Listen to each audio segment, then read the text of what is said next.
Hey guys, long time no see.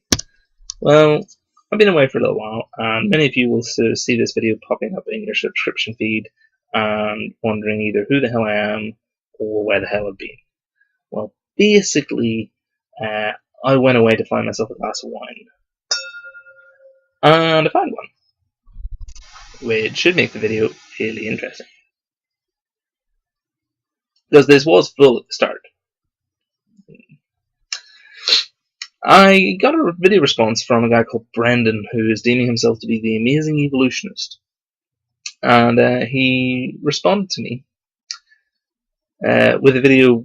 I think the title is meant to be The Amazing Evolutionist response to Atheotard David Campbell. I think there's a bit of a typo. Just says The Amazing Evolution. That's not a cheap dig, by the way. Everybody's mistyped or missaid something at some point, just in case you want to edit that. So I'm David Campbell.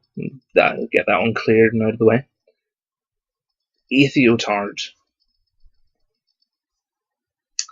Really? You went with a bastardization of the word retard to mean something bad or just turn it into a general insult? Are you also the kind of person who just throws around flippantly the word gay to mean bad or turn it into an insult? Little friendly social critique for you? Don't do that. Don't. But not the point of the video, so we'll move swiftly along from that. You start off by saying there are things that you need to explain to me, which is always welcomed. You also say that you're here to debunk my video. Again, always welcomed. It's just a pity that that never happens. You literally don't even try.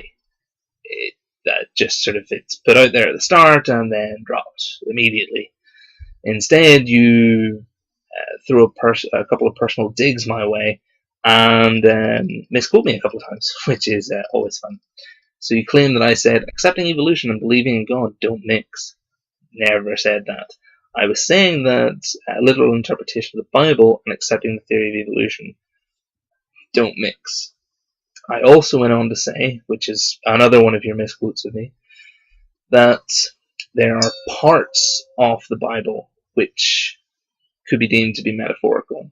And if you then extend those parts on a little bit further to sort of fit the bits and pieces that don't quite fit with, reality, that way you can sort of stretch Christianity into accepting evolution.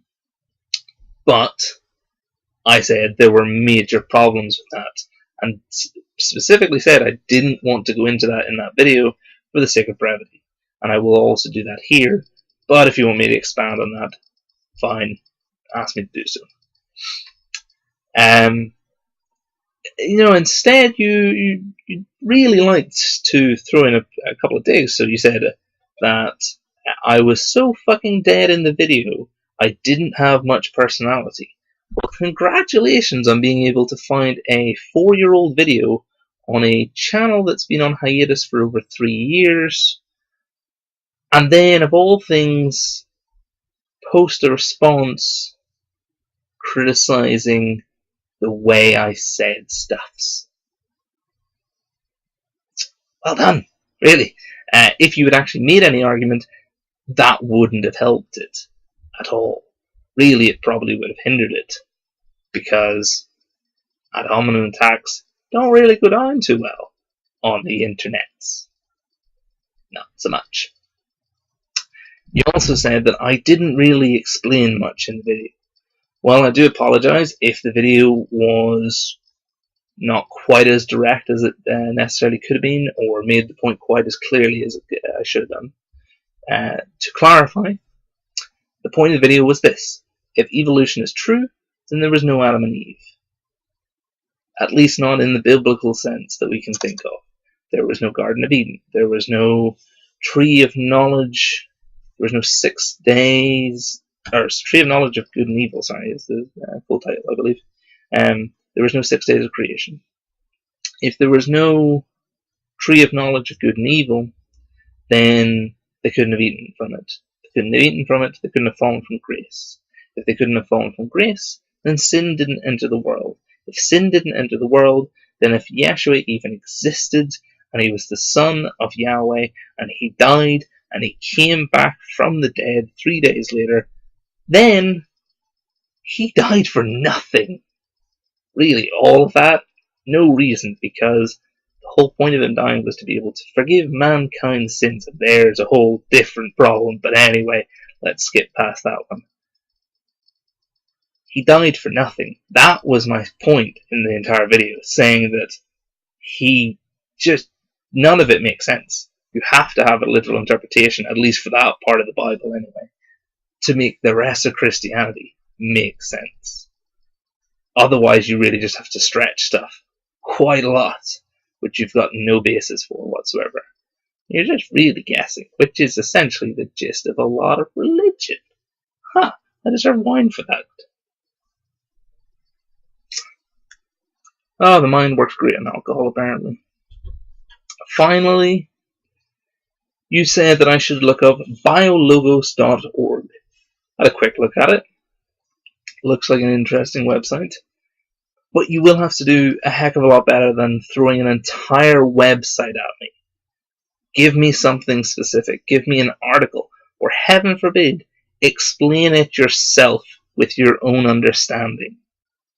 You can quote from stuff, feel free. But you know what works a hell of a lot better than throwing an entire website out at someone? Or even throwing a link at somebody? Explain it yourself and what you think. That way it doesn't just seem as if you don't have a mind of your own. Granted, it is a fairly big topic, so I will quite happily, in this case, accept a link along with your own suggestions and your own understanding. But to throw an entire website at me, that ain't gonna happen, so you gotta do better than that. Anyway, I shall leave the video here, and I await a response. Because what I said at the end of my first video that you responded to was that I wanted somebody to explain why I was wrong.